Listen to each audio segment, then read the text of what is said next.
falando sobre o jogo do Flamengo contra o Philadelphia Union, jogo que foi lá em Orlando, um amistoso preparatório aí do Flamengo para o restante da temporada. Lembrando que o Flamengo está fazendo parte da pré-temporada lá nos Estados Unidos, e foi um jogo que o técnico Tite utilizou para fazer muitos testes. Ele inclusive começou o time titular totalmente misturado, e no segundo tempo ele fez muitas mudanças. Nesse jogo eu gostei muito do Everton Cebolinha, não só pelo gol que ele fez e também pelo pênalti que ele sofreu, que acabou ajudando o Pedro a fazer o gol. O Flamengo venceu por 2-0, gol de pênalti do Pedro, o segundo gol do Everton Cebolinha, um golaço, uma batida de chapa no ângulo, golaço. Você vê que a confiança do jogador está nas alturas e não tem jeito, jogador confiante é outra parada, e eu fico extremamente feliz por ver o Cebolinha rendendo dentro de campo, porque quem me acompanha aqui no canal, no Twitter, no Instagram e também lá no SBT, eu sempre falei, cara, o Cebolinha vai dar a volta por cima, ainda mais com a chegada do Tite, tem que confiar, o jogador ele não esquece, ele não deixa de jogar futebol, só faltava confiança, e foi o que aconteceu. O Tite chegou, deu confiança a ele e ele está jogando muita bola. Ele terminou 2023 jogando bem, começou 2024 jogando bem e hoje, na minha opinião, é titular absoluto na ponta esquerda. O Bruno Henrique que corra atrás para tentar ser titular novamente.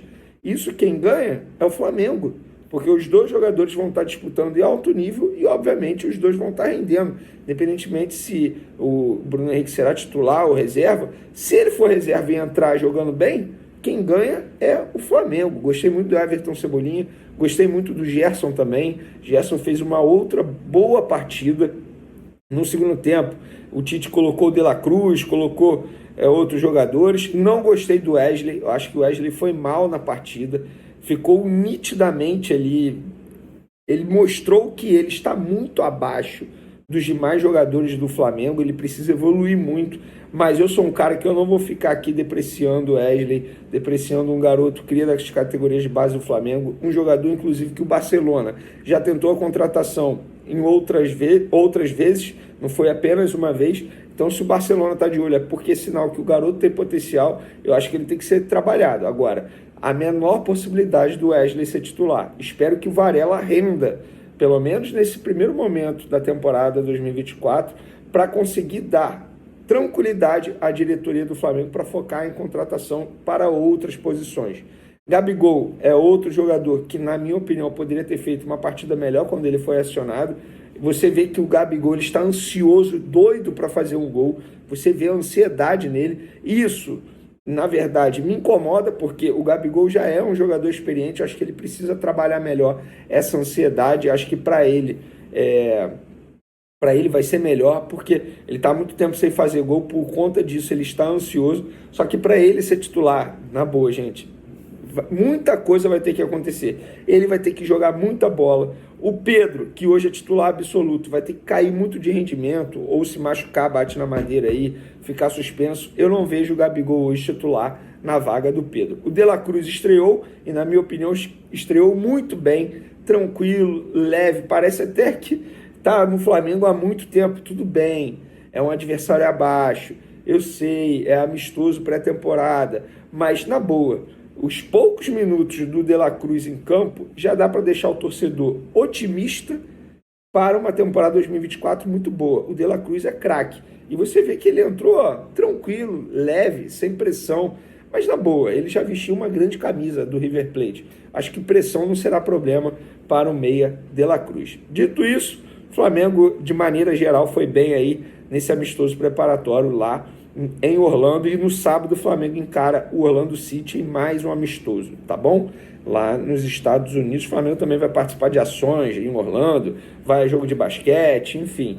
Acho bacana aí essa internacionalização da marca. Vamos falar agora de Flamengo e Nova Iguaçu, jogo que a garotada atuou contra o Nova Iguaçu. O técnico Mário Jorge comandou o time e foi um time muito abaixo.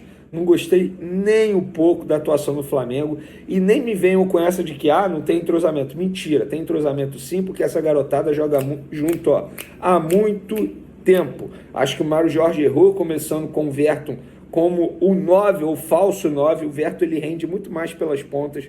Não gosto do Thiaguinho, embora ele tenha feito um golaço, minutos depois ele voltou a ser o velho e bom Thiaguinho que a gente conhece, sendo expulso de maneira ignorante. A verdade é essa, ele poderia ter atrapalhado o Flamengo. Nova Iguaçu quase tirou proveito na vantagem numérica em campo.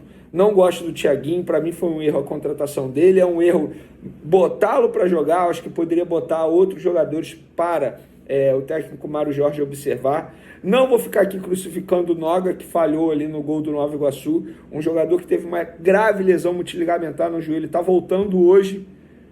Fico feliz de vê-lo voltar a jogar futebol, praticar o futebol. Não vou ficar crucificando o Noga, para mim é bom zagueiro, tem contrato com o Flamengo até dezembro desse ano, espero que o Flamengo consiga negociá-lo, pelo menos ficando com percentual de direitos econômicos, mas ficar crucificando o Noga eu estou fora. Vi nas redes sociais algumas ações estúpidas de torcedores brincando, Noga vai fazer vestibular, Noga vai fazer curso, porque futebol não dá para você. Acho isso lamentável.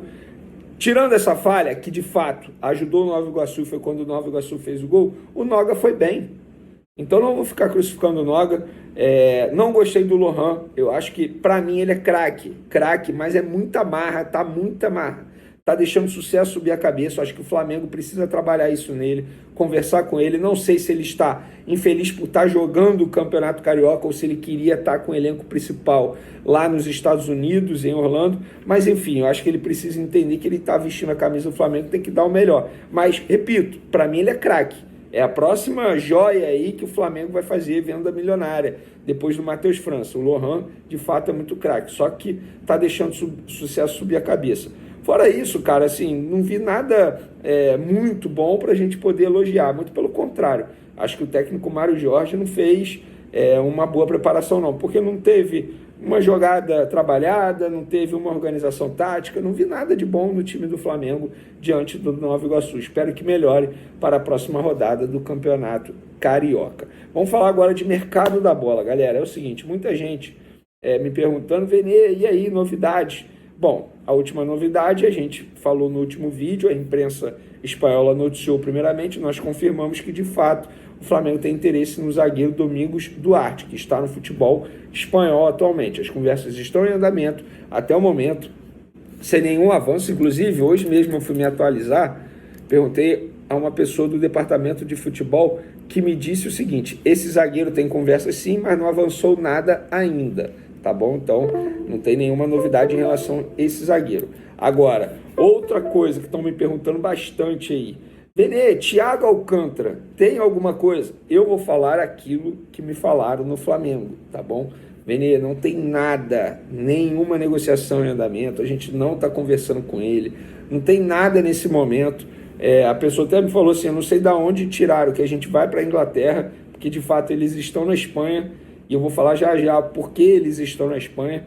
Então, em relação ao Thiago Alcântara, que hoje, um jogador de 32 anos, que hoje pertence ao Liverpool, o Flamengo garante, pelo menos as pessoas com as quais eu conversei, garantem que não tem nenhuma negociação em andamento, nada nesse momento. Lembrando que hoje é dia 21 de janeiro, às 20 horas e 25 minutos.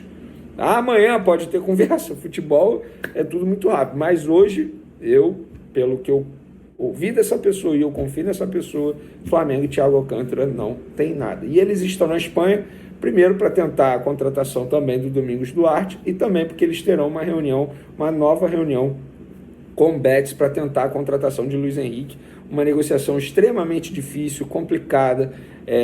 A forma que o Flamengo quer ter o Luiz Henrique não agrada nem um pouco ao time espanhol, que em outro momento via até o Luiz Henrique desvalorizado, entre aspas, mas agora o Luiz Henrique está sendo muito mais utilizado. Se antes o Betis já não queria emprestar com opção de compra, agora a chance é muito menor. Mas o Flamengo vai insistir, vai tentar essa contratação, vai aproveitar que os dois dirigentes estão na Europa e vão lá conversar, vão tentar. O Flamengo quer por empréstimo, com opção de compra, tendo compensação financeira, paga pelo empréstimo. Se o Flamengo comprar na opção de compra esse valor é reduzido ali pela opção de compra, enfim, é um modelo de negociação que o Flamengo já fez em outras alternativas, outras vezes com Thiago Maia, Pedro, Gabigol, enfim, e quer fazer agora com o Luiz Henrique. Então o Flamengo está nativo aí lá na Europa tentando mais contratações. Lembrando que o Vinha ainda não foi anunciado porque a documentação não foi assinada. Eu digo bem provável, não tem como eu cravar que tudo aconteça nessa segunda-feira, como era esperado desde sexta-feira, quando falaram para mim que o Vinha foi contratado, falaram, ó, até segunda a gente assina tudo. Então nessa segunda deve finalizar toda a parte burocrática e aí a gente vai saber questão de logística, se o Vinha vai direto para os Estados Unidos encontrar a delegação que está lá com o Tite, ou se vem para o Brasil, para o Rio de Janeiro, enfim, a gente vai trazer todas as informações para vocês, tá bom? Espero que vocês tenham gostado.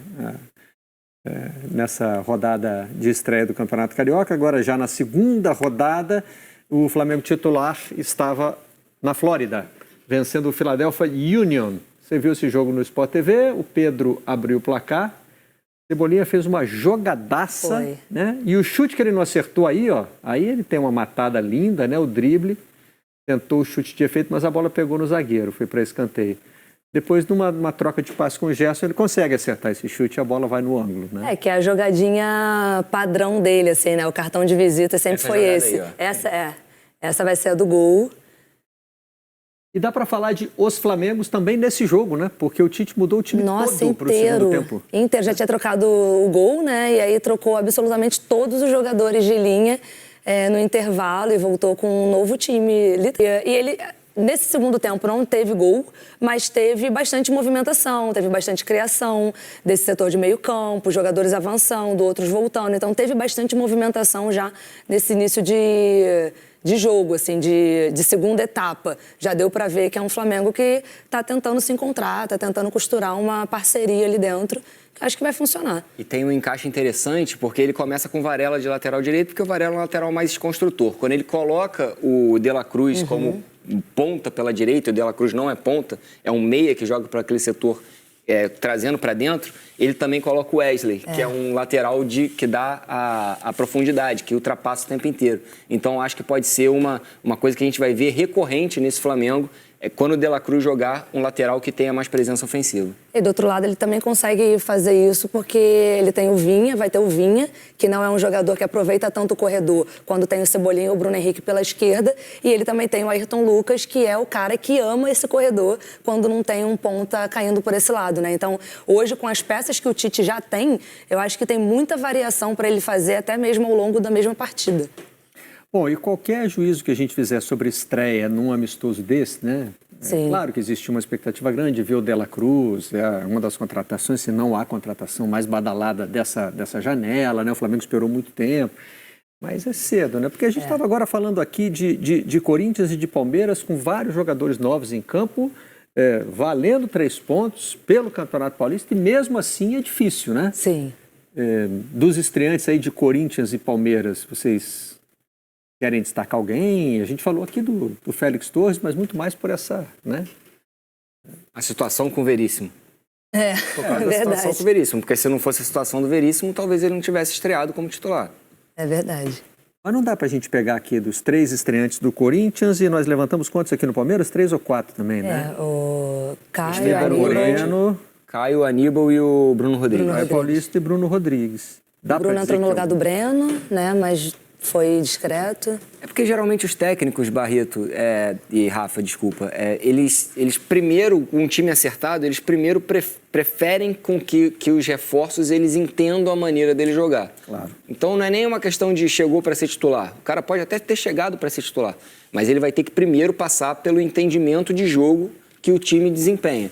Um técnico que sai de um ano e entra no outro ano, como foi o caso do Tite, o caso do Abel, que já está na 3ª, 4ª temporada dele no Palmeiras, o Mano Menezes no Corinthians, ele já tem um padrão de jogo com os jogadores que lá estavam. Então eles vão, aos pouquinhos, introduzindo esses novos jogadores. E os ajustes do Abel passam por isso aí também, né? Por entender o que cada jogador que está chegando pode acrescentar a um plano de jogo que está super bem estabelecido, né? Exato. E desses jogadores, desse elenco base principal, que ele conhece muito bem, né? Tanto que quando ele precisou mudar um esquema tático com as mesmas peças, ele não só fez isso na reta final do Campeonato Brasileiro, como ele fez isso no mesmo jogo, né? Naquele Botafogo que estava 3-0 Botafogo, que é a virada para 4-3, ele muda o esquema tático exatamente sem mudar nenhuma peça, nenhum jogador, né? Então, é o conhecimento do grupo que ele vai passar a ter também de característica, de posicionamento e em que momento de versatilidade ele pode usar cada um desses caras que se propõem a fazer mais de uma função dentro do jogo.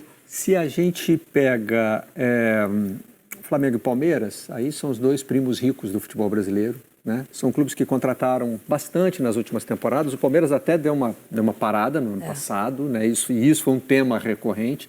Mas não são hoje clubes que precisam ir agressivamente ao mercado, contratar de baseada, né? Não. Eles vão ali e falam assim, bom, eu preciso resolver aqui um problema dessa posição, ou ter um determinado ajuste tático que eu preciso fazer, preciso de um jogador com essas características, né? Então, são clubes que estão indo com mais calma, não sei se é com mais cautela, acho que é com mais calma. Com mais calma e olhando muito especificamente para o que eles precisam. Né? Eles não precisam olhar um enorme catálogo de jogadores e de funções. Eles precisam olhar com atenção e tem um trabalho normalmente de scout muito grande, de análise de desempenho, uma área específica para reconhecer esse tipo de característica no mercado e custo-benefício. Enfim, acho que vai por aí. Ainda tem um outro fator, a escassez de jogador, porque agora tem muito mercado. Tem times que não contratavam que estão com SAF, tem países que estão contratando jogador à beça, jogador de renome internacional. Verdade. E aí você acaba tendo não tantos jogadores de referência para as posições que você precisa. Esses jogadores ficam super valorizados e às vezes é melhor você apostar no que você tem dentro do clube, na base, ou num jogador que ainda não rendeu o esperado, que está no elenco, que esse jogador possa encaixar ele em alguma situação de jogo, como, por exemplo, o Abel fez ano passado com o Breno Lopes. Tem tudo isso aí que você falou e tem o Corinthians, né? Que ainda tem um estádio para pagar, tem uma diretoria que saiu dizendo que não teria mesmo como contratar e outra que chegou não querendo saber não, indo para o mercado. E o Corinthians... com o Gabigol, trazendo já 5 ou 6 jogadores. E a grande questão do Corinthians para esse início de temporada é o que o Raed falou na primeira frase dele aqui, que é a reestruturação de elenco. Enquanto a gente está falando de alguns times como Flamengo e Palmeiras que estão indo ao mercado para arrumar peças muito específicas para encaixar, para manter o nível técnico ao longo de uma temporada muito larga, o Corinthians está precisando montar um time do zero, né? Praticamente perdeu absolutamente as suas referências técnicas em todas as áreas, né? Perdeu na zaga, na defesa, no meio-campo e também no ataque. No ataque já tinha perdido no meio do ano passado, e que foi um grande problema quando o Roger Guedes deixou o time na janela de meio de ano. Agora a gente está falando aqui de contratações feitas ao longo das últimas temporadas, né? Eu estava pensando nisso ao ver o Tite mudar o time todo do Flamengo de um tempo para o outro. A gente conhece todos aqueles jogadores. Vamos lá, no comecinho, ele abriu com o Carbone, que é da base. Isso. Tá aí uma novidade, né? Um nome ali que a gente não está acostumado a ver. E quando ele troca o goleiro, é o Caio, o goleiro, né? Isso. Que tem 17 anos. Que nem seria o titular do Sub-20. O titular do Sub-20 é o Francisco Diogo, que inclusive é um dos sobreviventes do Ninho, que foi o goleiro do título do Brasileiro Sub-20 do ano passado, mas o Francisco Diogo não está lá, ele voltou para disputar os jogos do Carioca. Pois é, e o Flamengo consegue trocar um time inteiro e a gente bate o olho no campo e fala, bom, esse jogador eu conheço, esse aí ganhou título, esse é importante, esse teria lugar em outros clubes, né? É impressionante, assim, o que o Flamengo está construindo em termos de elenco, né? Porque também quando a gente fala do Carbone, jogador da base, ele estava ocupando um espaço ali que vai ser do Matias Vinha, recém-contratado. Então, e ele é zagueiro, né? Ele é zagueiro e jogou improvisado na lateral. Mas vem para aquela posição o Matias Vinha. E o Flamengo buscando outro zagueiro, né? E nessa, o Raed faz muita coisa de base também. Nesse momento da vida deles, esse sub-20, sub-23, ainda é um momento de bastante movimentação na questão de posicionamento, assim, né? Quase nenhum jogador, hoje em dia, tem uma função muito específica, assim, né? Ele é só zagueiro. Não, ele normalmente tem uma função principal e uma ou duas secundárias que ele consegue desempenhar minimamente bem, né? O mundo do futebol hoje, o jogo é muito mais pensado do que propriamente do refino ali, do ajuste, do drible. O jogo... Saudações rubro-negras, sejam todos muito bem-vindos e muito bem-vindas ao nosso canal Mengão News Oficial. E então, rapaziada, é o seguinte, né? Com Luiz Henrique, né, sendo titular do Real Betis, jogando muita bola, pode estar complicando, né, a situação do Flamengo, está tentando aí, né, fechar essa contratação, já que é um grande interesse do Flamengo, né, a contratação do Luiz Henrique. Eu quero saber a sua opinião, meus amigos, o que você acha dessa contratação, né? O Luiz Henrique cairia bem vestindo a camisa do Flamengo? Comente aqui e deixe a sua opinião, que é muito importante. Lembrando que o Flamengo, rapaziada, os dirigentes do Flamengo tá na Espanha, né? Em busca de contratações. Tem também a situação do zagueiro Domingues, que o Flamengo tá mostrando interesse aí, né? Já que não conseguiu fechar com o Léo Ortiz. E eu quero saber também, rapaziada, da sua opinião, né? O que você achou da atuação do Everton Cebolinha ontem, né? No jogo, na preparação aí do Flamengo para a temporada, né? Contra a equipe dos Estados Unidos. Ele que sofreu o pênalti, fez um golaço, né? E várias jogadas aí do Everton Cebolinha. Eu acho até muito difícil aí o Bruno Henrique ocupar essa posição do Cebolinha, né? Virar ali o titular agora da posição, né? A mesma situação também é a do Gabigol com o Pedro. O Pedro tá jogando bem, tá fazendo os gols. E provavelmente o Tite já tem em mente o que vai fazer, né, na temporada, qual será o time base. Comente também, rapaziada, o que você achou da atuação do De La Cruz, o pouco que ele jogou ali no segundo tempo. Comente aí, né, se você já gostou de primeira. O jogador já tem que se adaptar. Comente aqui, deixa a sua opinião, que é muito importante. Então é isso aí, rapaziada. O Flamengo segue no mercado da bola em busca de contratações, né? Domingues, Luiz Henrique, segue aí no radar do Flamengo. O Flamengo também vai para a Inglaterra, né? Tentar aí conversar com o Thiago Alcântara para futuramente, quem sabe, fechar essa negociação com o jogador, combinado? Então é isso aí, rapaziada, espero que vocês tenham gostado. Se você não é inscrito, tem um botão vermelho com o nome inscreva-se, então já se inscreva no canal, deixa o seu like, ativa o sininho de notificações para você receber os nossos vídeos diariamente, combinado? Também, pessoal, já chega amassando o dedo no like, deixa muito like nesse vídeo para a gente poder estar batendo a meta de 100 likes. Graças a Deus, no vídeo passado conseguimos bater a meta de 100 likes, né? Vocês estão fortalecendo demais aí o vídeo, deixando o like todo vídeo estão batendo a meta de 100 likes. E novamente, rapaziada, eu preciso e conto com a sua ajuda. Comente e amasse o dedo no like, deixa muito like nesse vídeo pra gente bater a meta de 100 likes, combinado? Então, deixa o like pra gente bater a meta de 100 likes. Se Deus permitir, mais tarde voltarei com mais informação do nosso rubro-negro.